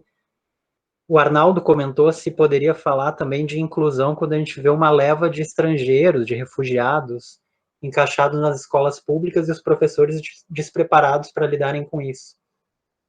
A gente pode falar de inclusão sempre que a gente fala de exclusão, né? Então, qualquer situação que a gente vê de desrespeito àqueles que a gente vê saindo do padrão que a sociedade ainda impõe, de normalidade, do que é certo, do que é errado, a gente pode e deve falar de inclusão. E como a Luana mencionou, eu trouxe aquela fala ali do lugar de fala, não é uma fala minha, né, Luana? É uma fala que eu vejo alguns professores se utilizando como uma forma de se isentarem de comprarem essas brigas que eles têm que comprar. Então, como não é meu lugar de fala, o problema não é comigo e eu acabo, como tu mesma comentou, não tendo a obrigação de participar, de tomar alguma atitude. Então, obrigado também pela tua colocação, é bem importante ter essa tua visão. Luana, por favor, escreva no chat o nome do documentário que você comentou, que você assistiu ontem, por favor. Chinho, tem um comentário aqui da Letícia. Você tem dica para as aulas à distância, pensando em alunos surdos, autistas e com outras limitações que são ainda mais prejudicadas à distância? Pensando na relação professor-aluno, que não é sempre que conta com a participação de intérprete ou legenda. Letícia, em primeiro lugar, parabéns pela tua preocupação com isso. Eu acho que esse é o primeiro ponto de partida. Eu lembro de uma fala que eu fiz com os alunos da primeira turma da especialização que eu mencionei aqui na UERGS, que tinham algumas alunas, principalmente vindas da pedagogia, que normalmente os cursos têm um formato de, em algumas disciplinas, né, perdão, não estou generalizando, não é uma crítica, mas um formato de entrem na sala, façam tal coisa, com tal idade a gente trabalha desse jeito, com tal perfil a gente trabalha desse jeito, e aí as pessoas às vezes esperam que dê um parecer assim, essa é a cartilha para trabalhar com autismo, agora aqui esse é o modelo para trabalhar com síndrome de Down. E assim como cada aluno na nossa sala sem deficiência tem um jeito próprio, isso também ocorre dentro das deficiências, de uma forma ainda mais acentuada. Eu não posso dizer, eu trabalho de tal forma com autismo, porque depende do nível da situação daquela pessoa, das características dela, se é um autismo leve, se é severo. Então, tem pessoas que tu não vai conseguir trabalhar nesse momento à distância, porque não vão conseguir parar em frente a uma tela, vai ser muito a questão visual para elas, daqui a pouco auditiva, vai incomodar, então a gente tem que levar em conta uma série de fatores. Eu me coloco à disposição para conversar contigo, para tentar colaborar, para conhecer um pouco mais dessas situações. Com surdos, com cegos, a gente consegue pensar um pouquinho mais, de uma forma um pouco mais ampla, que é a questão de legenda, a questão de intérprete, pessoas que façam audiodescrição, acessibilidade nos softwares. Então, a gente consegue pensar um pouquinho mais, de forma um pouco mais ampla nesse sentido. Mas nas outras situações é muito mais de ter um contato direto com cada aluno para ver as necessidades, as especificidades de cada aluno, de cada situação. Então, se tu quiser conversar um pouquinho, não sei se tu tem algum aluno ou alguma situação que esteja vivenciando agora, a gente pode tentar, se eu não conseguir te ajudar de forma direta, eu posso, no mínimo, te ajudar a buscar essas soluções para que a gente possa chegar mais perto de um atendimento melhor para essas pessoas. Né? Tem uma pergunta do Henrique. Ele faz um comentário sobre a sua fala, e depois ele diz assim, que quando tem algum evento sobre esse tema, todo mundo procura participar, né, como esse daqui. Eu também penso, assim como ele, eu também sempre procuro me atualizar nessas questões. E daí ele fala assim, eu gostaria de saber a respeito do motivo para ter pouco material sobre o assunto. O que você pensa sobre essa falta de material? Se é que você concorda com ele, né, de que tem pouco material, não sei. Quem falou isso mesmo? Quem foi a pessoa? Henrique? Henrique. Bom, Henrique, eu já usei essa fala lá na licenciatura, depois usei em outros momentos. E eu vou ser bem honesto contigo, vou ser bem honesto com vocês. Assim, eu acredito, sim, que tenha bem menos materiais, porque eu penso que a gente tem que ter no mínimo ali uma porcentagem razoável comparada à porcentagem de materiais que são voltados para as pessoas sem deficiência. E eu já mencionei isso para professores, dizendo, mas tem pouco material. Eles disseram, não tem pouco, não pode usar essa expressão, tem materiais. E eu acho sim que tem pouco, que ainda se fala pouco. Infelizmente, muitas vezes, qualquer coisa que é desenvolvida acaba recebendo aplausos e muitas vezes é algo ruim.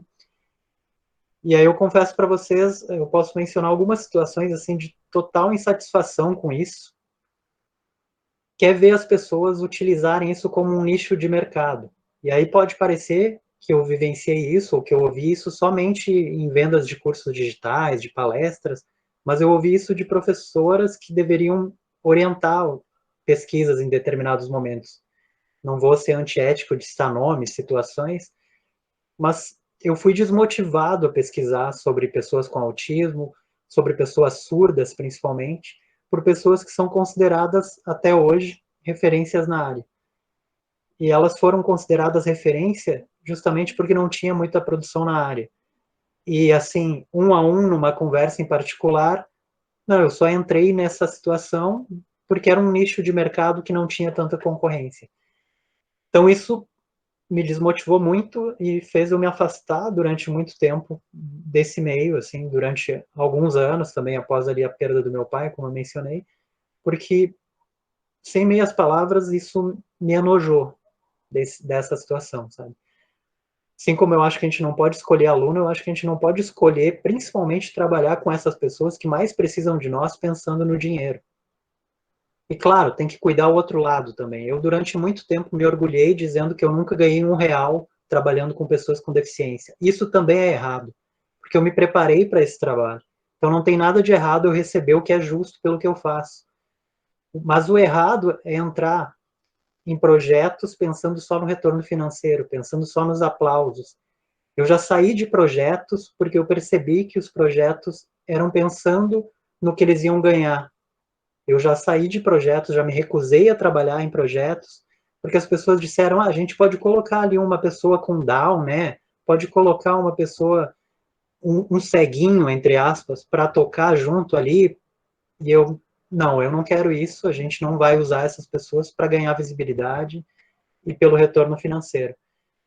Então, tem sim menos produção, e eu espero que quando a produção aumentar, que seja realmente de pessoas que se interessem pela área, e não pessoas que queiram ter visibilidade porque tem pouca produção.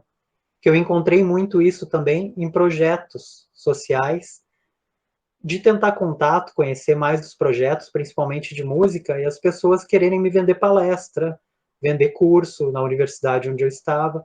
Mas quando eu falava que eu queria observar o projeto para escrever sobre ele, para colocar nos meus trabalhos, nas minhas pesquisas, inventavam 1000 desculpas para que eu não fosse até lá.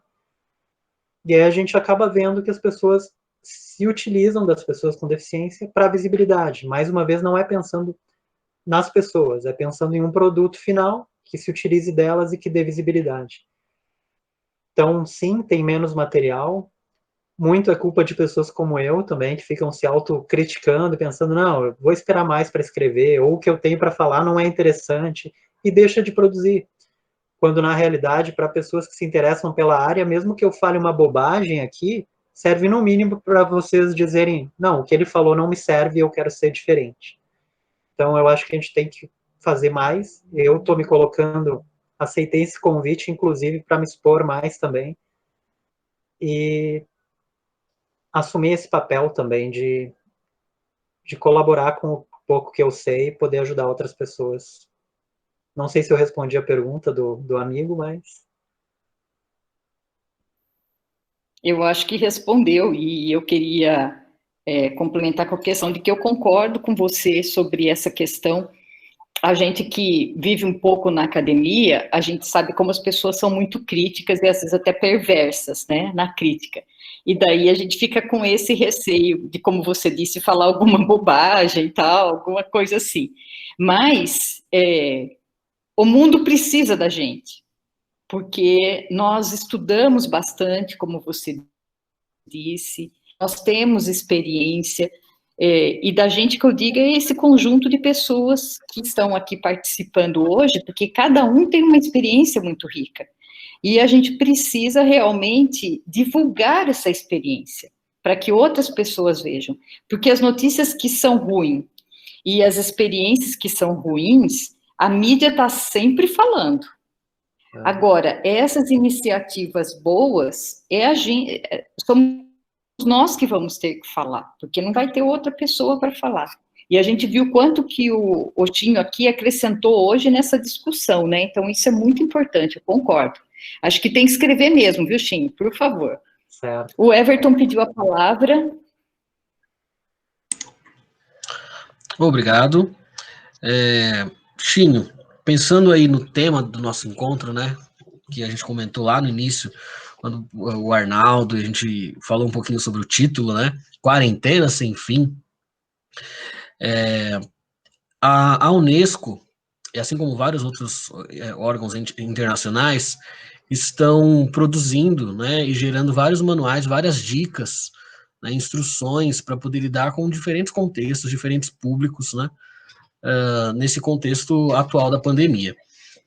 E eu li há algumas semanas algumas dicas justamente nesse aspecto de pessoas com deficiência, né? E eu lembrei de dois aqui em sua fala, eu anotei aqui, porque eu gostaria de saber qual a sua percepção, desde quando você começou a sua formação, né, e segue até hoje, qual a sua percepção num quadro evolutivo, né? E também pensando no futuro, né, qual a sua percepção sobre essas duas questões no futuro. A questão é sobre comunicação acessível e comunicação inclusiva. Como que você observa a evolução, né, nesse seu período de formação e quais as suas perspectivas para o futuro? E também a questão sobre mudança de narrativa. Tem acontecido, né, uma mudança de narrativa nos últimos anos? Você acha que essa mudança de narrativa tende a ter uma aceleração, né, já que a pandemia está servindo como acelerador para N projetos? Será que a mudança de narrativa também vai ter uma aceleração aí no contexto de pessoas com deficiência e de inclusão? Bom, Everton, muito boas tuas perguntas e gera assunto para um bom tempo, né? Eu não ouvi a sua fala, professora. Não sei se...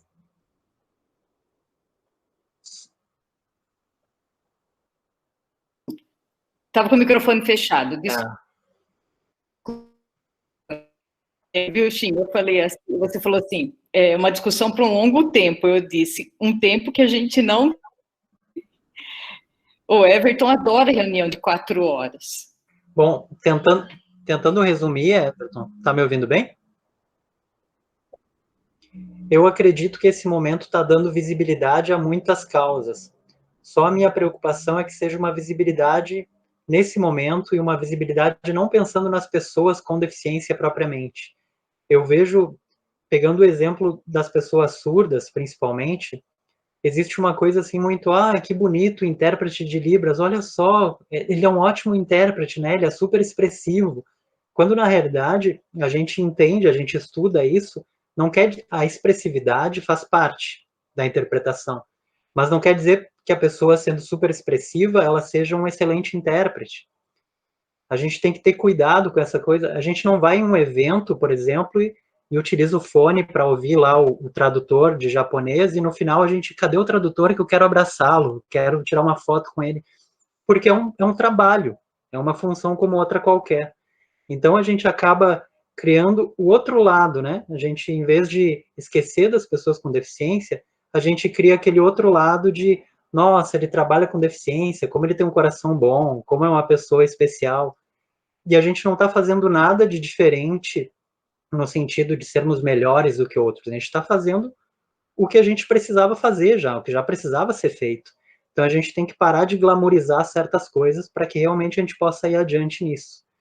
Então, eu acredito que esse momento seja importante para dar essa visibilidade, desde que depois não se esqueça novamente dessas pessoas. E aí, eu trago essa questão do título, foi por esse motivo também, Pandemia Sem Fim, aliás, Quarentena Sem Fim, porque essas pessoas, segundo também a fala do Boaventura, e eu comentava isso antes mesmo de ler o texto dele, essas pessoas já eram privadas de terem acesso a muitos eventos, porque não tinha intérprete, não tinha audiodescrição, porque não tinha acessibilidade, às vezes, na calçada, no trajeto até o local, não tinha uma rampa. Então, elas já viviam em quarentena, se nós pensarmos a quarentena como ter que ficar em casa e não participar de eventos que a gente queria participar. Então, se depois de tudo isso a gente for para a rua loucamente e esquecer dessas pessoas de novo, eles continuam na quarentena. O nosso novo normal vai ser novo só para nós. Eles vão continuar vivendo o normal deles, que era o da exclusão, serem privados de atividades que eles queriam participar. Então, eu acredito que tenha ocorrido também um pouco da mudança da narrativa, como tu falou, está ocorrendo, porque está se dando visibilidade para as pessoas com deficiência e para pessoas falarem sobre esse tema, como eu estou falando também.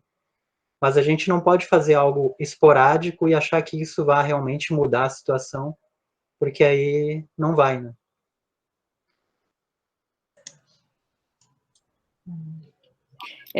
Chinho, a Cláudia Cabral está perguntando se você indica algum curso de Libras à distância.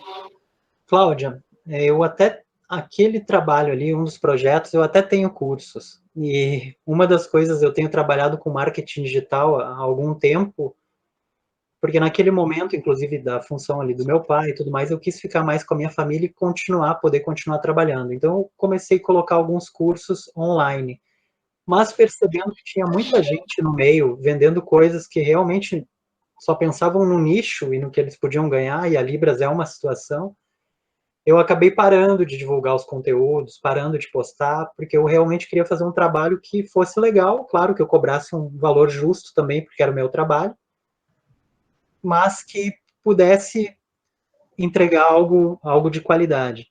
Eu estou retomando agora, num daqueles projetos, eu tenho 2 cursos, um curso mais completo e tenho um menor, e também posso te indicar cursos que tu, se por acaso for comprar, eu te indico caminhos para não seguir.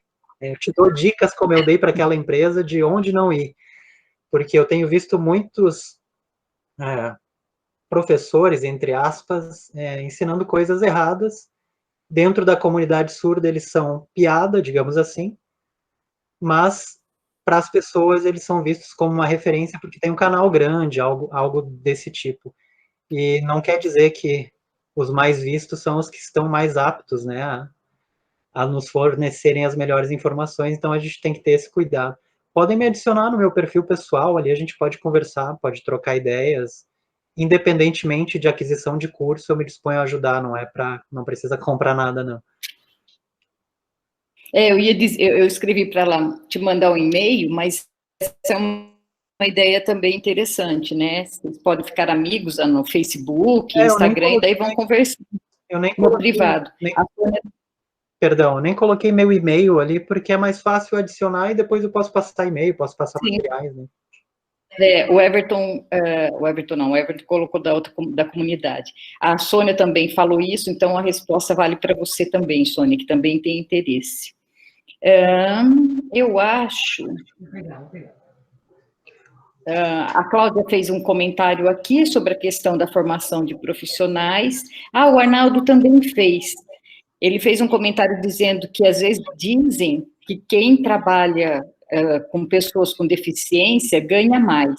É verdade isso, Chinho? Você está rico?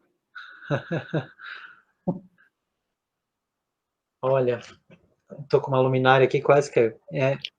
eu vou confessar aqui para vocês que depende, né? Se a gente quer fazer um trabalho honesto, não necessariamente. Eu já perdi oportunidades de ganhar muito dinheiro porque eu queria deitar a cabeça no travesseiro e dormir tranquilo. Com menos dinheiro, mas com a consciência tranquila. Então, eu já entrei em projetos e saí porque eu não concordava com o formato. Eu já ouvi defesas de especialização, por exemplo, me perguntarem para quais editais tu enviou esse projeto. Daí eu disse, não enviei, eu só moldei um projeto aqui para a conclusão do curso. Tá, mas tu não quer ganhar dinheiro? Se tu não quiser, a gente faz uma sociedade contigo e tu paga para nós a porcentagem, porque esse projeto entra em qualquer edital. Então, e assim, foi o Arnaldo que perguntou, pela minha formação, eu já perdi locais de trabalho, porque a minha primeira formação é licenciatura em música. Então, já teve, eu lembro de situações, por exemplo, na UDESC, lá em Santa Catarina, que eles precisavam de pessoas para ministrarem aulas em alguma disciplina EAD sobre educação inclusiva, e entraram pessoas que tinham graduação em pedagogia. Como eu não tinha graduação, eu tendo especialização e tendo mestrado, aí o mestrado era em música, com pesquisa voltada para a inclusão, mas não era na educação. Então, uma pessoa com menor formação do que eu acabava entrando. Em projetos, muitas vezes, sim, as pessoas acabam ganhando mais nesse formato que eu falei, com editais, com divulgação dessas causas, né, que as pessoas estão pensando muito mais no retorno para elas, da visibilidade, do dinheiro. Mas em concursos não tenho visto essa diferenciação, não. Segue um padrão, né, não tem tanta diferença, não. Aliás, às vezes Ok. menos, né? Uhum, Obrigada, Chinho. Olha, a Letícia colocou no chat o perfil do Chinho e do projeto Libras para Ouvintes. E o Everton colocou o link para a comunidade Movimento Docentes. Se alguém que está aqui hoje ainda não está participando da comunidade, está convidado a entrar. A gente tem postado cursos que vão, eventos, né, na área de educação, a gente tem postado notícias da área de educação, enfim, são materiais interessantes para a formação continuada dos professores. Então, a gente convida vocês para participar. Aqui no chat, pelo menos, terminaram as perguntas. Então, a gente pode caminhar para o final. Everton, você quer fazer algum comentário? Eu tenho uma pergunta, na verdade. Nada a ver. Você é rápido. Marilena, uma pergunta para a senhora. Mas eu não sou a convidada de hoje. Vai lá. Eu acho que o Chinho tem lido bastante, tem pesquisado a área também, ele pode comentar a respeito. Mas a senhora, na função de avaliadora, né, do INEP, tem visto aí várias instituições pelo Brasil afora. Eu gostaria de entender um pouco, foi feito alguns comentários aqui, inclusive, acho que foi da Letícia, não sei, sobre a questão da educação inclusiva, de Libras, né, também, na formação dos professores, né, os professores mais formados aí nos últimos anos têm mais contato do que os professores lá de trás. Como que a senhora tem visto isso, e talvez o Chinho possa comentar também em eventuais leituras, na formação superior hoje? Né, da educação inclusiva. Como que isso tem acontecido? Todo curso de licenciatura é obrigado a ter uma disciplina de Libras. Aí entra a questão de que, às vezes, a disciplina tem 36 horas e não dá para aprender Libras em 36 horas. Acho que o Chinho pode também confirmar isso.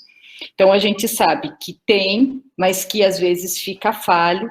A gente percebe que tem instituição que coloca Libras 1, 2 e 3, então tem uma preocupação de que o aluno realmente aprenda, mas às vezes é mais por obrigação.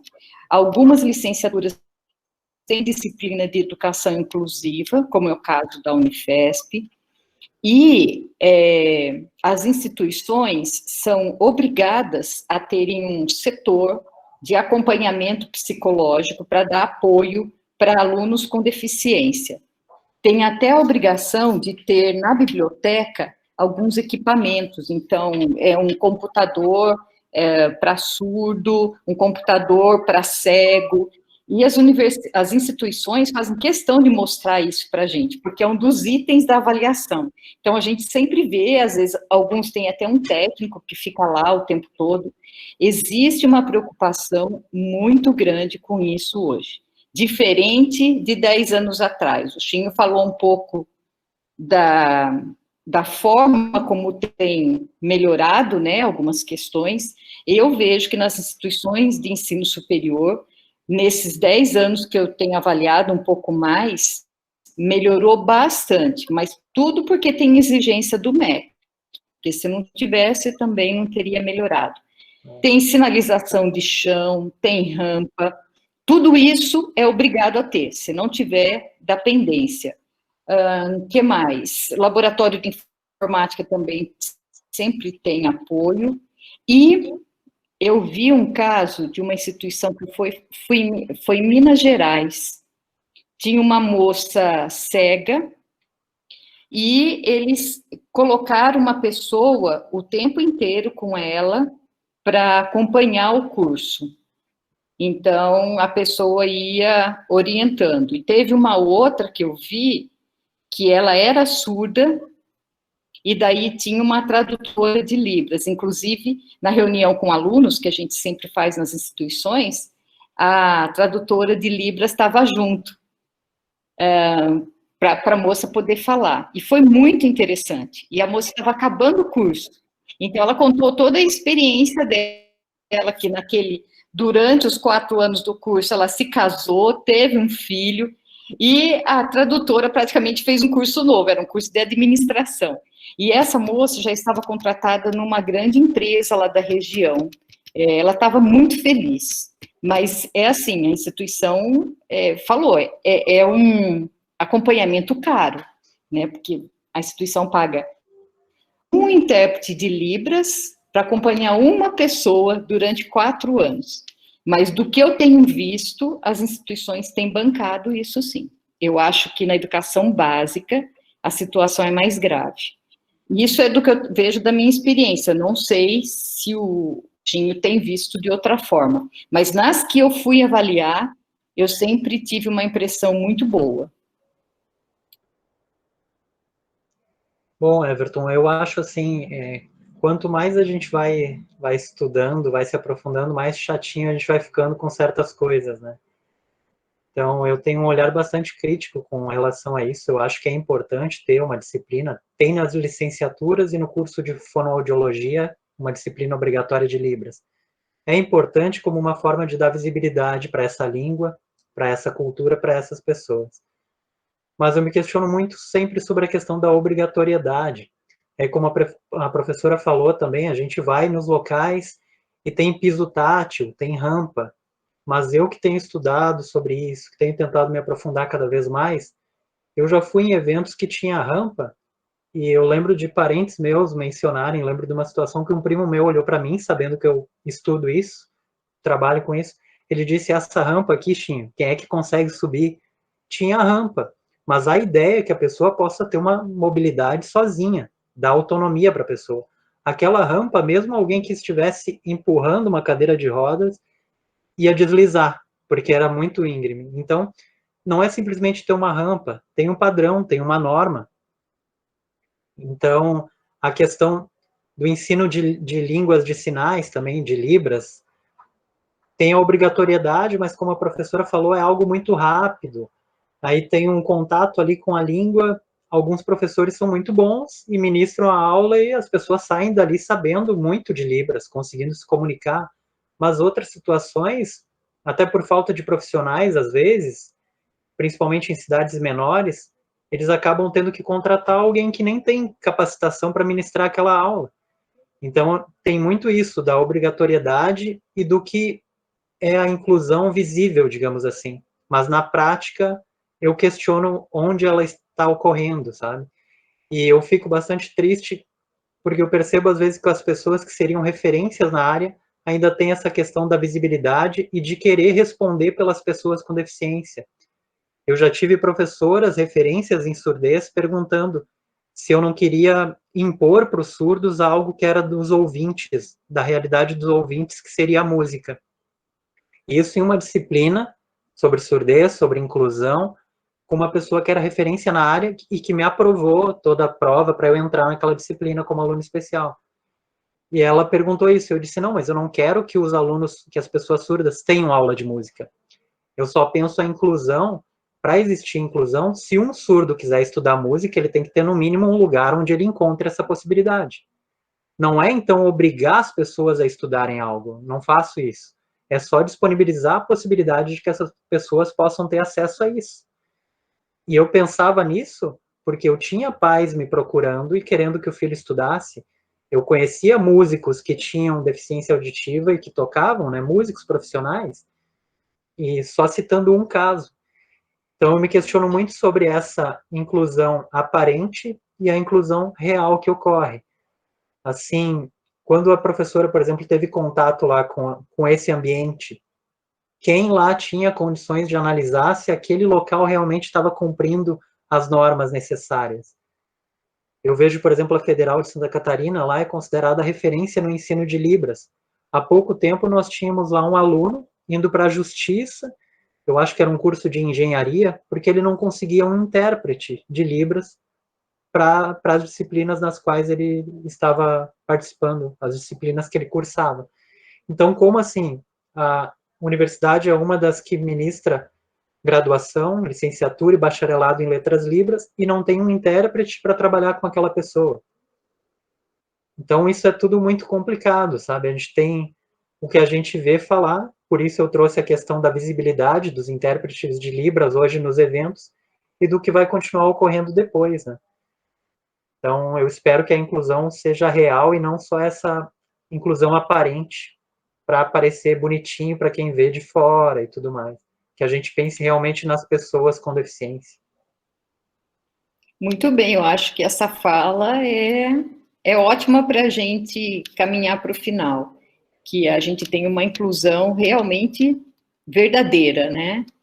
Que seja para aprendizagem, como a Letícia fez um comentário aqui agora há pouquinho, e não apenas para socialização. Alguém mais gostaria de fazer algum comentário, alguma pergunta? Só pegando a deixa aqui. Então, Só pegando o gancho aqui da Alexa, do pessoal que comentou, realmente, às vezes o piso tátil leva para lugar nenhum, essas coisas assim, tem as rampas que não propiciam mesmo acessibilidade, tem a questão ali que a Cláudia comentou, sim, pela legislação, pelas normas, sempre deveria ter 2 intérpretes para eles trocarem ali a cada 20 minutos, mais ou menos. Então, tem várias questões que a gente, sem se aprofundar um pouco mais, não se dá conta e acha que porque tem uma pessoa lá realizando um trabalho minimamente, então está ocorrendo a inclusão. É isso. E não é socializar, né? Eu penso que as pessoas estão no ambiente escolar para desenvolverem o máximo do potencial delas. Como eu falei antes, cada um aqui, dessa conversa de hoje, tirou proveito em um nível diferente. Na sala de aula também. Quando a gente ministra uma disciplina de matemática, cada um entendeu de uma forma, cada um tem o seu ritmo de aprendizado. Por que a gente não pode olhar para as pessoas com deficiência e pensar dessa forma também? Ele vai desenvolver o máximo que ele pode com as características que ele tem.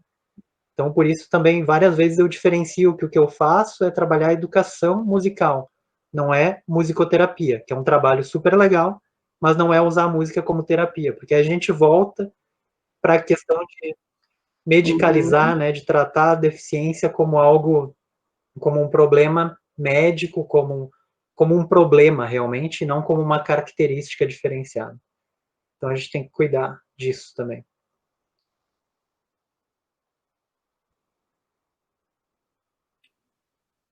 Ok, Xin, então muito obrigada pela sua participação aqui, por todas as contribuições para a aprendizagem do grupo e também para a nossa reflexão.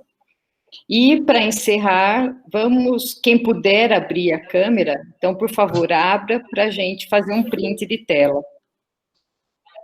A Alexa escreveu excelentes reflexões, também concordo, Alexa, muito boa. Então, vamos lá, nos preparando. Tudo bem, Henriette? Ficaria bem mais fácil falar vendo todo mundo, assim, parece mais real. Mas você sabe que se todo mundo abre, é mais fácil fazer a transmissão também, né? Por isso que é recomendado que o pessoal feche a câmera, tudo. Com certeza. Tem a Estela, também está aqui hoje. Vamos lá, então, para a foto, sorriso.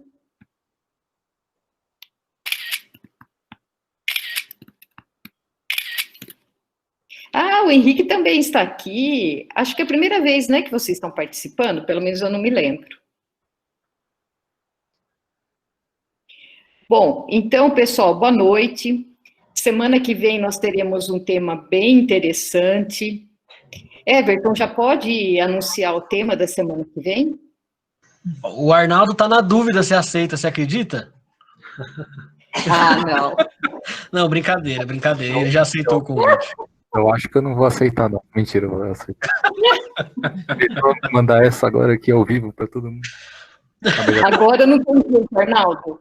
Arnaldo, então fala o tema para o pessoal que está aqui não deixar de aparecer semana que vem. Então, eu não passei o título exatamente, mas a gente vai falar de cinema e educação, né? Então eu vou apresentar possibilidades de uso aí na sala de aula para educação básica, né? Então vou trazer um pouco da experiência do meu mestrado agora, né? E vou colocar possibilidades, né? Sempre aí no intuito de agregar e colocar mais alternativas para os professores, né? Legal, Arnaldo. Vocês viram que tema bom, né? Cinema e educação. É útil para todas as áreas e todos os níveis. Então, pode começar a fazer a propaganda aí. Tá bom? Gente, obrigada e boa noite para todo mundo. Obrigado, pessoal. Tchau, Chinho. Tchau. Valeu, Chinho. Até mais. Obrigado. Quem está aqui pela primeira vez hoje, obrigada e volte outras vezes, hein? Henrique, Estela, Silena.